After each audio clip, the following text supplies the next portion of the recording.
Hello and welcome. I am Annette Reeder from thebiblicalnutritionist.com, and today I'm going to show you what I have in all of my kitchen cabinets, my pantry, my refrigerator, my freezer, my spice cabinet, everywhere, so that you can learn how to stock your kitchen with healthy ingredients so that you can put a meal together anytime knowing, hey, I've got this, I already have everything I need, I can take care of my family.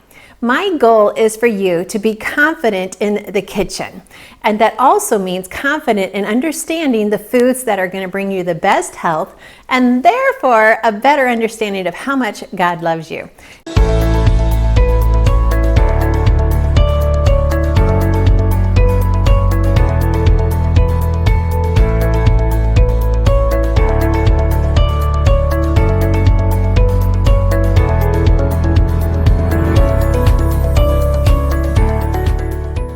Now I've also created a handout for you to use. So you might want to print this off, pause the video, print this out, and then use this as a checklist as we go through my kitchen. Now before we get started, be sure and hit the like, subscribe, and the bell. And that bell notifies you every time we post new videos. And it is my desire to give you as much value content that you will always be able to know, you know what, I can do this. I can cook healthy, I can live more vibrantly, and I can understand how much God loves me. So I really want that for you. So I post videos at least 4 times a week, and I want you to catch all of those, so that's why I want you to hit that bell. Now also, I want you to share this with your friends and family. Now before we get started, let me just share with you, this video is sponsored by biblicalnutritionacademy.com, and that's where you can go and check out all of the courses to help you learn for yourself God's recipe for excellent health. Many courses are there already waiting for you, and we have much more to come. So make sure you stay tuned to biblicalnutritionacademy.com, and I'll see you there. All right, get your sheet ready and let's get started. So we're going to start first in the refrigerator and then in the freezer. So here we have, up here on the top shelf, I have a lot of my own preserves. I've got some pumpkin butter, I have some other of my pesto, and those are all my preserves. It's real important if you're going to cook healthy to keep things organized. It makes for faster meal prep and just an organized idea of, okay, I know what I'm out of and I know what I have plenty of. So my next shelf down is going to be my condiments. So a lot of your mayos, your mustards. I even have some peach salsa here on that shelf. And this is my roasted red peppers, and then I've got my tahini. Down below that, I have some of my juices and some dressing. I do have purchased dressing just in case I need it on hand for emergency or for, guests. But I'm going to show you that you can actually make your own dressing with all of the key ingredients. Some of those key ingredients you're going to have is some juices. I use the lime and the lemon organic juice as a backup in case I forget to buy, some fresh lemons for my recipes. You want to keep your liquid aminos in the refrigerator along with your Worcestershire sauce, and if you have any of the other knockoffs of the liquid aminos, and your ketchup goes in the refrigerator as well. On the top shelf, I keep my eggs up on the top. I want to keep them away from other foods that might add an odor because eggs are very porous. I also want to keep them in their container, and I'll just reuse that container when I pick up eggs from my friends. Then I have some leftovers and some nut butters. Down below that, you're going to see on the next shelf, I have some jars that I haven't used up, and then I have my chicken ready to be made into a chicken salad or into a chicken pasta dish. And then I'm going to store my sour cream, my yogurts, and my cottage cheese. Now below that on the next shelf, so here you see I have a clamshell, and it says organic spring mix. It's actually not. It's actually the cuttings from my garden, and I'm just reusing this container to get these cuttings, to store these cuttings in. Now beyond that, you'll see it back corner, I've got my jars of nuts. So these are my pecans. They always want to stay in the refrigerator. I also have my finely chopped pecans as well. On this shelf, I have a lot of my baking items. So I've got my dough enhancer. I even have some gluten-free flour that was left over from that last video that we made together. And then I've got my yeast in my jar ready to go. I've got some bran, and I've got some gluten. So I have everything I need for baking bread all in one area. Now this also is for baking bread. These are the seeds I would put on the top of my bread. So once I do an egg wash or a milk wash, I would decorate it with some seeds. Here are the different sections of the refrigerator designed specifically to help your food stay fresh. The first is going to be our vegetables, and in here you'll also see some of my asparagus straight out of the garden. I love those asparagus. Over here I have my cheeses, and if you go to dog training like I do, you're going to need to have some of these on hand. It works really well. I also keep in here some of my instant flavors, so my garlic, my vanilla bean, ginger. I also have basil in here. They're all stored here in this drawer. Down below, I keep my fruits and my seeds. So I've got my fruits over here, and over here I have some of our seeds, so we know exactly where to go to get them. We have the flax seed, we have our chia seeds right here. I even have some extra nuts here, some almonds, and then in the back is some finely crushed pecans.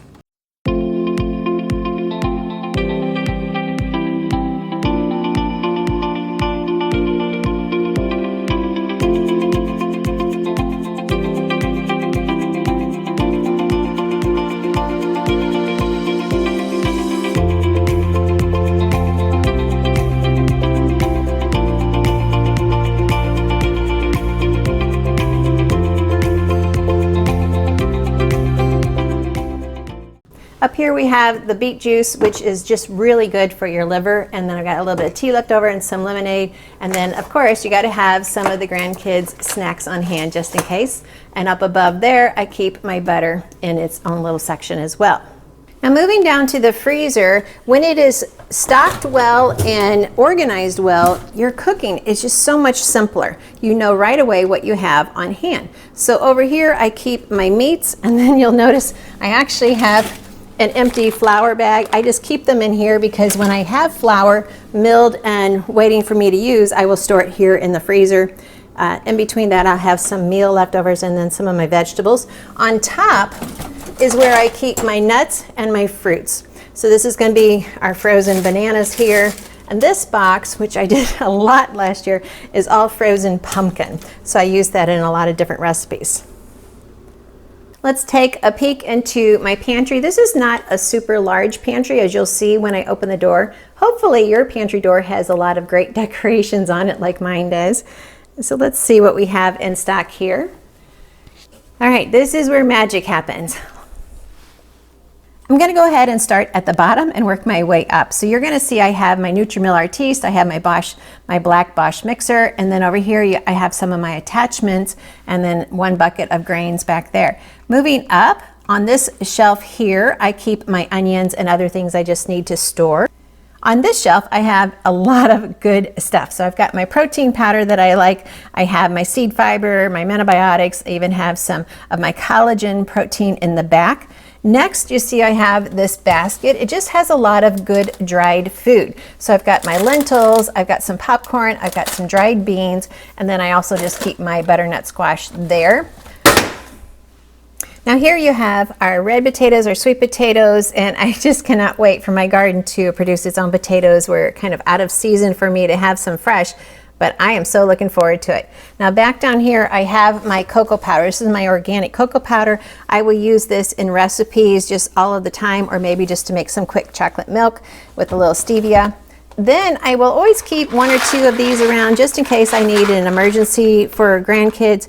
I want you to pay attention though, because sometimes it'll say organic shells, and then the cheddar could be non-organic, it could be all synthetic. So you really have to read the ingredients to make sure everything in the box is organic. Now you will notice I have some foods on my shelf that are not organic. I am not the only one who lives in this house or eats this food, so sometimes I am catering to what my family desires. And that's the way we all are, so it's okay. Let's move up to the next shelf. Over here I have a little bit of my Lily's chocolate chips, my cocoa nibs. Those are so good to add to different recipes. And then I have my carob powder. Behind that I've got some other essentials. Now this muesli, I have a recipe for it in my cookbook, but you could also buy it. If you have it stored in your prepper supply, it will store for a long time, and it's very satisfying if you need to feed a family on a low budget, or just in an emergency situation. Of course, I have my teas that I drink every morning, some of my spinach fettuccine there, my garlic holder, and then I've got a jar of polenta so I can cook up some grits really quick, my box of stevia, and then one of my herbs that doesn't fit in my herb cabinet. Over here is where I store the oils. Now in our circle group, everyone's been going crazy over this fig and pomegranate balsamic vinegar. And I just got mine in last night and I can't wait to try it. I was reading all of the posts and everyone talking about it, all the chatter on the community board, and I was like, wait a minute, how did I miss that? So I had to get some. So I keep my oils, my sprays right here, my vinegars, and with these ingredients right here, I can make any dressing that I want, anytime I want, and I don't have to worry about whether or not I have dressing on hand. And up here I keep all of my sweets. So I've got my honey, my sweet drops, my maple syrup, my molasses moving into my nut butters. I even have some extra dates here and some swerve. And then over here we have my oils. So I've got some organic shortening, some of my ghee, and my coconut oil.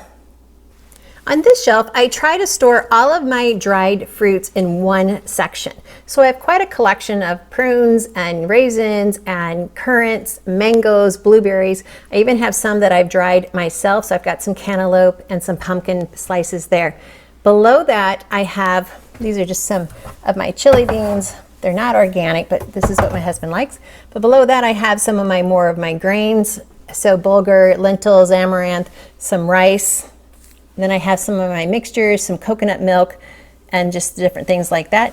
And behind that, you'll see some of the couscous and my buttermilk powder. Up on this section, I keep some of my canned goods. So I've got my coconut milks back there. I have some of my salmon cans. So again, the chili beans, some sauces, and then some extra dressings and barbecue sauce, just in case I don't want to make my own. And so it's just all stored categorically, so I know exactly where to reach to find every ingredient. Now on my top shelf, I will have a few of cereals just in case I need some crunch in a recipe or for my grandkids. I store my quinoa in its own container, some of my sweeteners, my oatmeal, my coconut, and then we have my stash of tea. Let's look at the spice cabinet. And when I bought this house, I fell in love with the spice cabinet, and you can see why. So let's go through this, and I want you to really understand what you really need as far as cooking healthy and what are just add-ons in case you just really like that spice. Let me start on the bottom shelf because I have my most basic elements there, and this is really all you need to get started. You want a really good quality salt. I talk about this one specifically on several videos called Real Salt. You want some garlic, you want some nature seasoning, and then also a grinder for your pepper. So I've got a garlic pepper grinder, and in the back I have my black pepper grinder. Grinding your own pepper gives it a fresh flavor. Buying pepper already ground up is just a dull, it's almost just a decoration, okay? But if you really want true flavor, you want to grind it yourself. So you want to store your spices in an area where you can see what they are. I put all of my paprikas together, my smoked paprikas and my regular. I put spices that I use quite often on the bottom shelf. I even have some oregano, which I bought for a video, even though I usually use most of my own fresh oregano from the garden. I try to keep any small extract bottles together here, my timer as well. And then I will put up at the very top my other extracts. So you got my vanilla and you got the almond. And then you also have some more salt, and my bay leaves are up there in that jar. Now these spices here, because they have their own container, you're not going to know if they're expired. So you really need to pay attention to that and know, wow, if I haven't used that in a year, it needs to be pitched. And so on this shelf, I have some of my baking powder, non-aluminum, my cornstarch, non-GMO, some other seasonings. The vegetable broth seasoning is perfect if you're fasting. Makes a really nice, delicious broth flavored drink. And the baking soda at the top. On this shelf, I have a lot of my dried goods, so a lot of my dried fruits, dried vegetables, some of my grains I've collected, some corn and some rice. I'll tell you, the very best food to dehydrate is hidden back here. So I can pull this out carefully, and it's this one. It's watermelon. That makes the best fruit leather ever, just by dehydrating watermelon. So I'll keep my extra nut butters, coconut, different dressings, and different goods. So these are just all my pantry supplies, my backup items. When I find them on sale, I will pick them up as long as the expiration date is good. So my backup pastas, lentil pastas are really good. Now you'll notice on this shelf back in there, I have a lot of my dehydrated foods. I gotta show you though, my favorite dehydrated food is hidden right back here, and it is this. And this is my dehydrated watermelon. Oh, it makes such a delicious fruit chew. The grandkids really love it, and I like it too. Perfect for hiking. So next to that, I have some backup nut butters, some coconut flakes, some grains, some dressings, and then I have some other, just condiments. This is just all my backup. Now I wanted to show you my backup refrigerator. So I have a lot of my gluten-free flours here, xanthan gum, because they need to stay refrigerated. And I also have a backup bag of chia seeds, so I'm keeping that in the refrigerator. Of course, you can see a lot of my applesauce I just keep cold, ready to serve. I make all of my applesauce for the entire year in September, October, whenever I get my best apples. Thank you for letting me share with you my kitchen and how I have it stocked, how I have it organized, so I know exactly where to go for each item that I need. I pretty much can put a meal together very easily knowing I have everything stocked. I've got all the basics, and with those basics I can vary up the flavor anytime I want. So I hope you're able to use this handout as kind of a checklist or a note-taking as I went through my kitchen, and I'd love to hear what else do you stock in your kitchen that I didn't talk about. Or did I forget to tell you something? I would love to read your comments about that. Well, until next time, be sure and hit the subscribe button, because I'm going to do another video on how you can be prepared for 1 month, 3 months, 6 months, and a year. And that's going to take some work and on your part and my part to put the video together. But make sure you're subscribed and hit the bell so you get notified when I post that video. It'll be coming in about the next month. It's going to take me that long to put that together for you. I wanted to make sure I give you the content that you need. Well, I'm Annette Reeder from thebiblicalnutritionist.com. I'd love to read your notes on this video, and I look forward to sharing with you more valuable content to help you be confident in the kitchen, confident in your health, and confident in understanding that God loves you. He always has, He always will, and He will always be there for you. I'm Annette Reeder from The Biblical Nutritionist. Thanks for watching. My husband's doctor was writing prescriptions faster than our hearts were beating with stress. Yet, could there be another way? Is there another answer? Well, that is when a friend suggested to me, Annette, go back into God's Word, start reading it differently, and start with the Daniel fast. Well, those words changed the trajectory of our lives. And 30 days later, we were prescription-free, 35 pounds lighter, combined total, lower cholesterol, lower triglycerides, and we knew that God had answered our prayer for greater health His way. Now, if you are praying for an answer on how to get started, I highly recommend the Daniel fast. First, go to the biblicalnutritionacademy.com website, click on the Daniel fast, and sign up. It's that easy. Plus, the link will be in the show notes below.